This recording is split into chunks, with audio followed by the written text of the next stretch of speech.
I was the charity case, the girl whose life was subsidized by a trust fund heiress. Then, without warning, she cut me off. With an empty bank account, I was staring down the barrel of a dropped-out future, destined for a life of grueling shift work. That was when a mechanical voice echoed in my head. Host, do you wish to bind with the spending system? The spending system requires you to spend money daily. On the first day, you will spend $1. On the second day, $2. On the third day, $4. Every subsequent day, the amount doubles. The daily spending task must be completed within 24 hours. Failure results in the deletion of the host. Some people are born with silver spoons in their mouths. They can afford to look down on money. I didn't have the luxury of skepticism. To stay in school, to keep from starving, I agreed. The cold, digital voice resonated again. Host Annie Miller, spending system successfully bound. Please spend $1 within 24 hours. As the voice faded, a single dollar appeared in my Venmo account. I used that dollar to buy 2 plain bagels from the cafeteria. Those 2 bagels were all I ate that day. I no longer had to act as Tiffany Townley's personal shadow, so I finally had the peace to actually study. Day 2, $2 arrived. I bought 2 breakfast burritos. Another day of not going hungry. Another day of quiet focus. Day 3, $4 arrived. I bought a full lunch special. For the first time, my stomach felt truly full, and I managed to finish all the backlog assignments I'd been too tired to touch. Day 4, $8 arrived. I treated myself to a double cheeseburger. The smell of the grilled beef was heavenly, and I actually let out a satisfied burp when I was done. Day 5, $16 arrived. I needed school supplies, which cost $15. That left me with only $1 for a pack of crackers. It was a hungry day, but my bag was finally stocked. Day 10, $512 arrived. For 10 straight days, the money had hit my account like clockwork. The sheer relief of not worrying about rent or bread was exhilarating. I decided to reward myself with a whole gourmet cheesecake. I never had real cake before. It was so sweet, so light, so rich. I ate the entire thing by myself until I was hiccuping from the sugar rush. Day 15, over $16,000 arrived. I finally bought a MacBook Pro and the newest iPhone. Day 20, over $520,000 arrived. I had never seen that many zeros in my life, and that was when the gravity of the situation hit me. My tuition, housing, and meal plan for the next 4 years were a drop in the bucket now. I started wearing the kind of clothes I used to be afraid to even look at in shop windows. Tomorrow, the amount would double again. I'd have to spend over $1 million. I was sitting there, trying to figure out how to burn through $1 million when Tiffany Townley finally swiped back onto campus after a long absence. She clearly expected to find me a wreck, expected me to come crawling back, begging for her generosity. When she saw me in my new silk trench coat and designer boots, her eyes flashed with a mix of shock and predatory glee. Annie Miller? I stopped paying your bills, and you find yourself a sugar daddy? Look at you, selling out already. Everyone in our cohort knew I was Tiffany's project. I'd spent years doing her laundry and writing her notes, never daring to talk back. Seeing my sudden transformation, the rest of the class naturally assumed it was just more of Tiffany's charity, until she opened her mouth. The whispers started immediately. Annie, Tiffany's the one who kept you off the streets. How'd you manage to piss off your meal ticket? Poor thing, another girl sneered. I guess some people will do anything for a designer bag. Who's the old man, Annie? I saw her getting out of a black Escalade yesterday, looking totally disheveled. A guy from the back row piped up, his voice dripping with malice. We all know what that means. Hey, Annie, what's your hourly rate? I might have a few bucks to spare for a weekend. The guy started making crude jokes while the girls fanned the flames. She always acted like such a pure little wallflower. One whispered loud enough for me to hear. Turns out she's a pro. I saw her coming out of the wooded trail behind the dorms last night. Another lied through her teeth. Face all flushed, clothes a mess. It was obvious. Tiffany stepped forward, wearing a mask of faux pity. Annie, if you just admit you've lost your way, I'm willing to help you again. But you have to promise me, no more selling your body for a few bucks. They were all born with trust funds and safety nets. They'd never known a day of genuine hunger, yet they felt perfectly entitled to sit in judgment of my survival. I'd spent my childhood working for every scrap of bread. I'd been bullied and beaten for the crime of being poor. Back then, a single bagel was worth a bruise. In this moment, I was just grateful for the system. Without it, I might have actually become the person they were describing just to stay alive. My silence emboldened Tiffany. She pulled $100 bill out of her Prada clutch and held it out like a dog treat. Tell you what, get down on your knees and apologize for being a liar. And this 100 is yours. Do it, Annie, someone shouted. That's like 200 bagels. That'll feed you for 2 months. 200 bagels? That's better than a straight dog eats. The room erupted in laughter. They all leaned in, waiting for me to break, waiting for the poor girl to bow to the heiress. Tiffany smirked. Another 3 apologies, and I might even pay your tuition this semester. The gazes of my classmates felt like stage lights, hot and suffocating. I remained perfectly calm, as if I hadn't heard a single word of the humiliation. I just tucked my textbook under my arm and turned to leave. Someone stepped in my way. Annie, don't be a bitch. She's offering you a lifeline. Oh, were you saying something? I pulled out my noise-canceling earbuds and looked at them with genuine confusion. Then I just walked past them. I could feel their stares burning holes into my back. Once I was far enough away, I actually smiled. For the first time, I realized what it felt like to watch a group of clowns from the audience. I had much more important things to do than waste time on them. I headed off campus toward the bus stop. Near the station, I saw a crowd gathered. An elderly woman was sitting on the pavement, clutching her leg and crying out in pain. People were watching, but no one was helping. Everyone was too afraid of being scammed or getting involved in a lawsuit. I walked over to help her, but an older man grabbed my arm. Careful, kid. Someone already called 911. The ambulance is coming. Don't touch her, or you'll be liable. I gave him a polite smile and knelt anyway. Ma'am, the ambulance is almost here. Just hold on. You're a good girl, the woman sobbed, gripping my hand tight. The paramedics arrived quickly. As they loaded her onto the stretcher, she wouldn't let go of my sleeve. Please, can you come to the hospital with me? Just until my son gets there? Please don't leave me alone. I hopped into the back of the ambulance. But the moment we hit the ER, the woman's entire demeanor shifted. You hit me, she shrieked the moment her feet touched the hospital floor. You knocked me down. You're paying for all of this. I had over $520,000 to spend today. As I went to the billing desk, the old woman watched me like a hawk from her gurney, terrified-eyed bolt. I had just finished paying a $20,000 deposit when her son burst in. Mom, what happened? She hit me, Leo. She tried to run, but I caught her. The people in the waiting room started whispering. Look at that girl, hitting an old lady and trying to bail. Kids these days have no hearts. The son moved toward me, looking like he wanted to get physical. I looked the old woman dead in the eye. Are you sure it was me? I'm positive. And how did I hit you? You were on one of those electric scooters. You mowed me down. I almost laughed. I didn't even own a scooter. Give me $100,000, the son demanded, and we won't press charges. Otherwise, I pulled out my phone and pulled up the payment app. The mother and son shared a quick, greedy glance and immediately hiked the price. $500,000, not a penny less. The bystanders who had been sympathizing with the woman were now staring in shock. Even if I had hit her, $500,000 was blatant extortion. They started looking at me with pity. I scanned the QR code and sent the $500,000 immediately. The son's phone buzzed. Notification. $500,000 received. I had $524,288 to spend today. I just dropped $520,000 on a scam.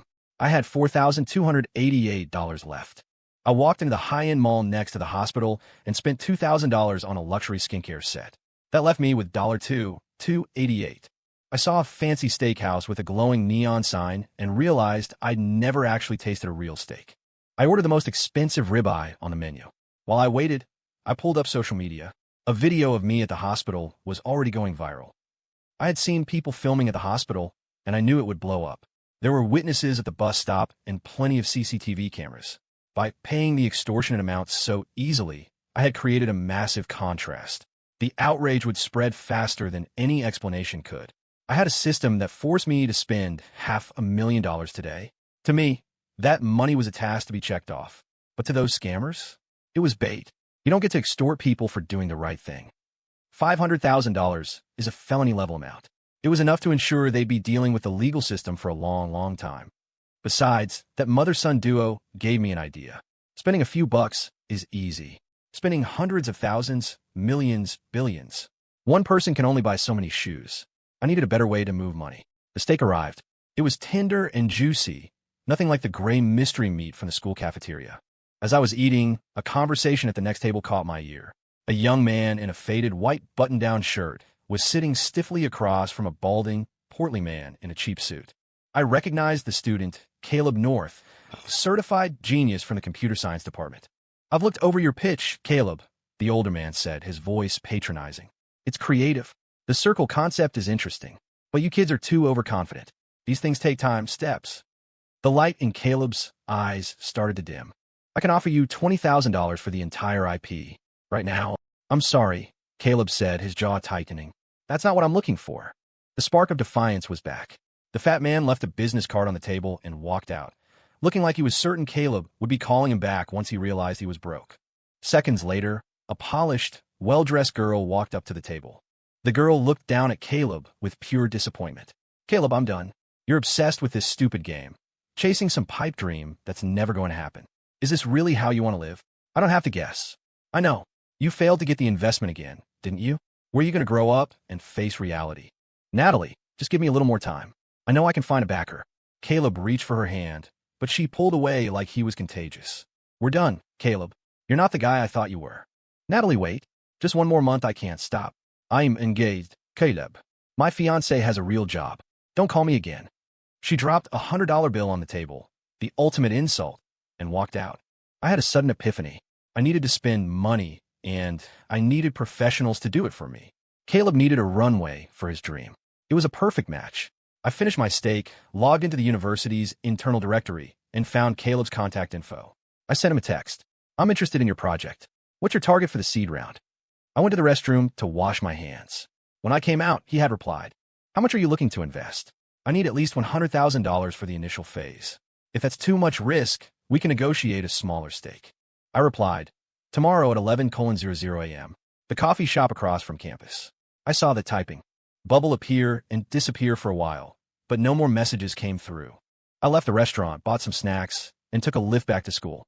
I had $8 left, so I bought a boba tea. Today's quota, exactly zeroed out. I spent the evening eating snacks and feeling genuinely happy for once. When I got back to the dorm, my roommate, Chloe, blocked the door. Stop right there. Move, Chloe. Chloe and Lacey were Tiffany's loyal foot soldiers. They'd spent the last 3 years making my life a living hell because they knew I couldn't afford to fight back. But I wasn't that girl anymore. Lacey sneered, so out with it. What kind of dirty work are you doing to afford those clothes? Do you have eyes in your head? Or do you just use them to look for things to complain about? Tiffany stepped out from behind them, shoving her phone in my face. It was a hospital video. You might not be sleeping with old men yet, but you're clearly taking your frustrations out on helpless old ladies. Annie, you've really hit rock bottom without me. It's a shame. I hate seeing people bully the weak. So, I went ahead and leaked your dorm address to a few justice forms online. The internet is pretty fired up about that poor woman. You're in for a rough night. But hey, if you get on your knees and beg, maybe I'll give you a few $100 so you can skip town. Tiffany was a spoiled brat, and she had treated me like dirt, but she was technically the reason I was able to leave my small town and go to college. I had always held a shred of gratitude for that. Then my phone rang. Tiffany saw the caller ID, 911/police department. She started laughing, thinking I was about to be hauled away. I was actually stressed, but for a different reason.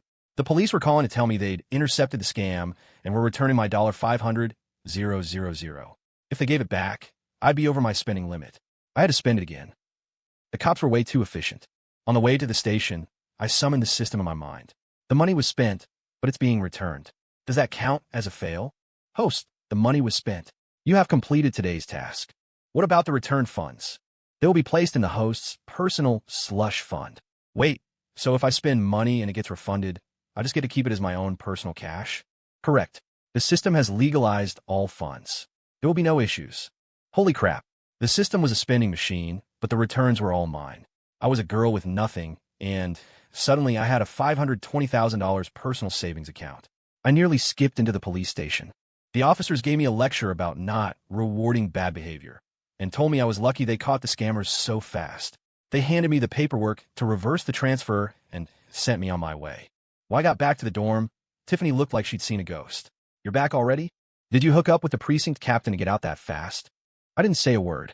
I just pulled up the updated news report, the one showing the old woman and her son being led away in handcuffs for fraud, and held it to her face. Read the room, Tiffany. Defamation is a crime. So what? You have $500,000? Where did it come from? Probably some sugar daddy with one foot in the grave. The room filled with their mocking laughter. I didn't care. Tiffany immediately posted that theory to the campus boards, claiming I was escorting. The comments were vile. The guys were making gross offers, and my roommates were adding eyewitness lies. The post was pinned to the top of the forum within an hour. I watched it happen and didn't lift a finger. The truth was out there. They were just choosing to ignore it. Arguing with people who want you to be the villain is a waste of breath. I put on my headphones and opened a textbook I'd been waiting weeks to borrow from the library. Tiffany lost it. She marched over, ripped the headphones off my head, and threw them against the wall. Annie, we don't want a slut in this dorm. Get your shit and get out. I looked at the broken headphones. I pulled up my digital receipt and the electronic invoice. Tiffany, those are $1,800. You owe me for the replacement. Bitch, you really think you could talk to me like that? She swung at me. I caught her wrist. When Chloe and Lacey tried to jump in, I dropped them both with 2 quick kicks to the shins. Tiffany, I put up with you for years because your family helped me. That debt is paid. Your sponsorship is over, which means I don't have to tolerate your bullshit anymore. If you touch me again, you're going to find out exactly how I survived in the trailer park. I grew up doing manual labor. I was stronger and tougher than all 3 of them combined. Tiffany's phone rang. It was her academic advisor, telling her to delete the post immediately. She just tossed her head back. I'm going to make sure Annie Miller is blacklisted from this school. I didn't hesitate. I dialed 911. Yes, I'd like to report a crime. My roommate, Tiffany Townley, is harassing me, spreading sexual slanders online, destroyed $1,800 worth of my property, and is currently threatening to have me illegally expelled. They thought I was bluffing until the officers actually showed up.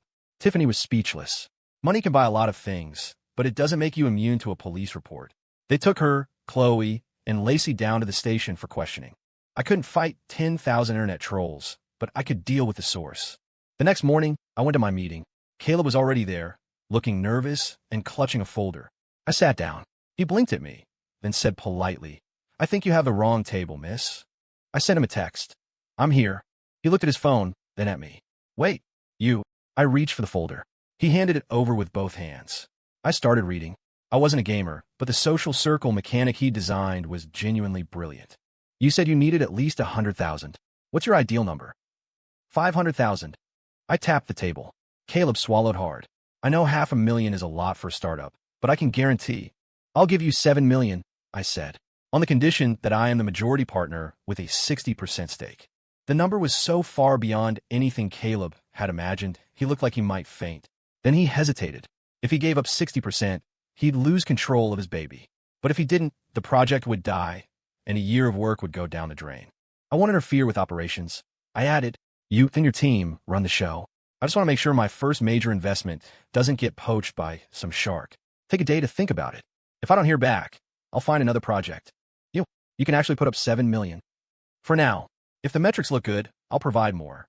I need to make a call." I nodded. While he stepped outside to talk to his team, the waiter brought my coffee. By the time I finished the cup, Caleb was back. "Why do you believe in us this much? Who knows what the future holds? I have the cash right now, and I want to build a portfolio. If it works, we're all rich. If it fails, I'm out 7 million. It's just business." "Okay, I'm in. One more thing. I'm going to transfer the 7 million over the next 3 days. I want to see your team's momentum. If I'm not happy with the progress on day 1 or 2, I stop. But you get to keep whatever I've already sent as a kill fee." Caleb couldn't believe his ears. It was the most founder-friendly deal in history. I transferred $1 million immediately, marking it as tranche 1. Then I sent him another $40,000 in $8,000. "Annie, what's this for?" He was staring at the $1 million notification like it was a holy relic. $40,000 is for a branding and image overhaul for the team. $8,000 is for a celebration dinner tonight. That brought my spending for the day to $1,048,000. I had $576 left. Task complete. Shall we celebrate tonight? Definitely. I'll text you the address. I walked back to campus. It was Saturday, and the library beckoned. After studying, I headed to the cafeteria for a simple meal, 1 side dish, a roll, and the free soup. Caleb and a few of his teammates walked in and spotted me. They saw my tray and frowned. "Hey, what are you looking at?" One of the guys asked Caleb. "Oh, her? The girl from the viral video? The one who sued her roommates. She's smart," another guy added. Not many people have the guts to push back like that. Caleb watched me eat my humble meal. "That's our lead investor."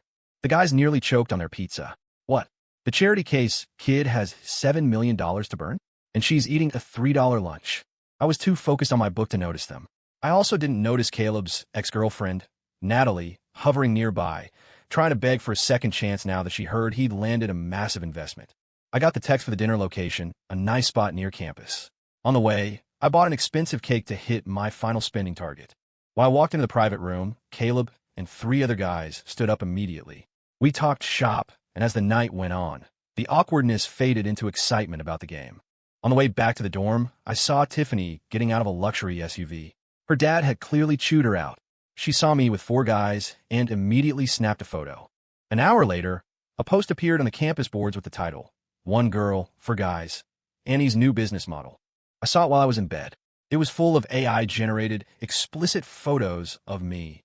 They were obviously fake. The proportions were all wrong, but didn't stop the comments from being disgusting. I did a quick search.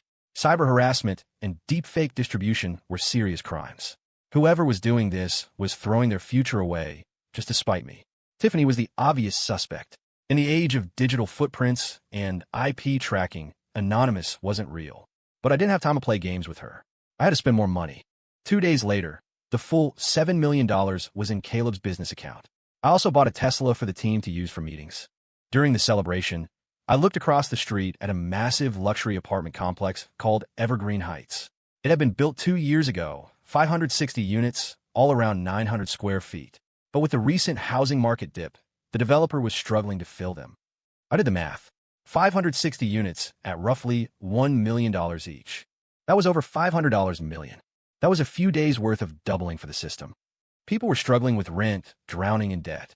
If I bought the whole thing and capped the rent at $600 a month, I could change the lives of 560 families and solve my spending problem for a week. The next day, I walked into the leasing office and asked for the manager.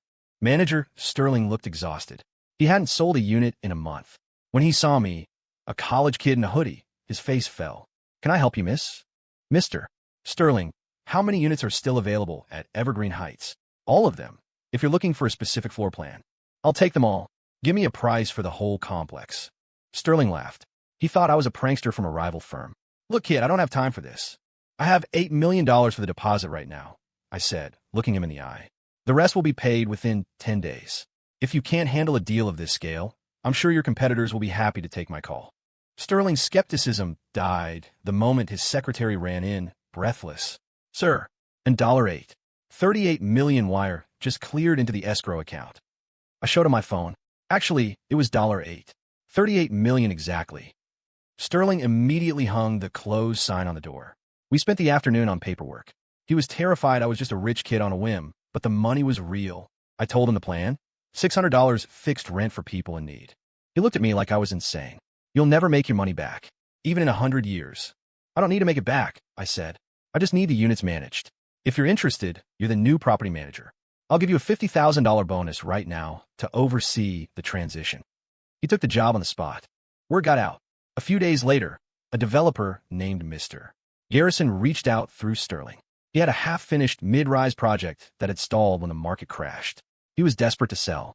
I met him at a high-end restaurant. While I walked in, an older man with silver hair was already there. He looked familiar. "I think you have the wrong room, young lady," he said kindly. Sterling arrived and cleared up. Garrison was stunned. We made a deal in under an hour. As I was leaving, Garrison's driver opened the door for me. Tiffany Townley was walking out of the same restaurant. She saw me being ushered into a chauffeured car by a millionaire developer. The rumors shifted from escort to trophy wife of a geriatric billionaire. Back at the dorm, Tiffany was already telling everyone. "He's old enough to be her grandpa." They were all over each other at the restaurant. It was disgusting. "How much money does he even have?" Lacey asked. "He looks like a hobbit with a hairpiece," Tiffany sneered. "Probably just some lonely old guy she's milking." I recorded her entire rant and sent it to her father. 10 minutes later, her phone erupted with her dad screaming. Tiffany turned pale and stepped into the hallway to answer. My other 2 roommates, Chloe and Lacey, finally seemed to realize that I wasn't the easy target I used to be. They started avoiding me. I didn't care. The money hitting my account was now in the hundreds of millions. I was a whale in the financial world. I got a text from Sterling. "Congratulations, Ms. Miller. You are now the sole owner of Evergreen Heights." But I was hit with a new problem. Doubling billions of dollars was becoming impossible to do manually. Then, a new number called me. It was Ms. Bennett from the Bennett Foundation. They'd heard about my low-income housing project and wanted to see if I'd be interested in philanthropy. I texted her back. "I can't talk on the phone, but I'm interested. Send me an account number, and I'll send a donation tomorrow." She insisted on a meeting to show me where the money would go. I declined. I just needed to move the cash. I started donating. Millions, then tens of millions. But even that wasn't enough to keep up with the doubling. I needed professionals.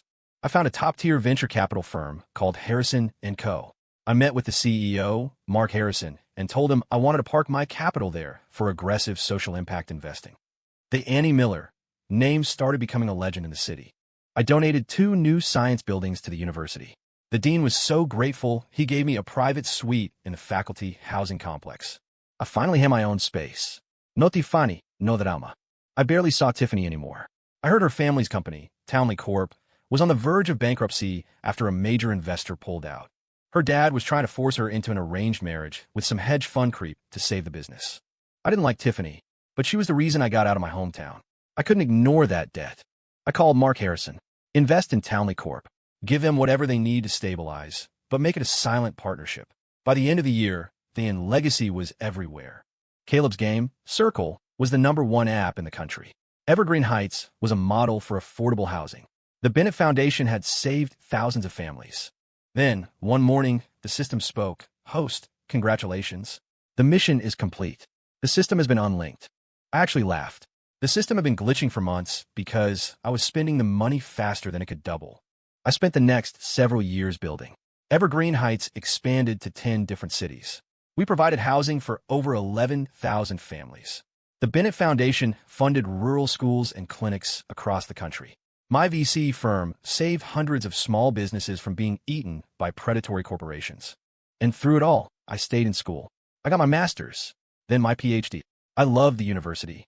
It was the place where I went from being a charity case to being the woman who owned the buildings.